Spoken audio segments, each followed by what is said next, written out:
How to use Wix Studio's SEO settings. To do that, just head over here to your site and mobile app, and in here you can see the website and SEO. For this one, head over here to the SEO option in order to go over to the SEO settings of your Wix. So for this one, as you can see, we have our SEO assistant. So you can also head over and then use that assistant in order to optimize your website further. Now, as you can see for this SEO assistant, this has given us these issues. We have 5 issues we need to actually tend to. Just click on this view task option.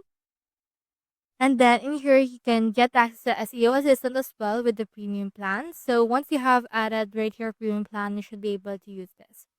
Now, I can also see your site performance in Google once you have connected your performance or your website onto the Google Search Console. Now in here we have the tools settings. We have in here the setup checklist. Click on this get started option. And then you should be able to see in here the checklist that you need to do in order to optimize your page further. So just head over and then edit those up. So let's head back right here again.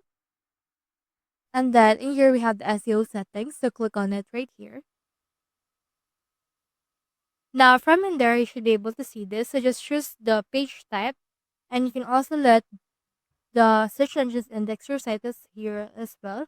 And you can add your general OG image if you want. So that's how you use Wix Studio's SEO settings. Hope we helped.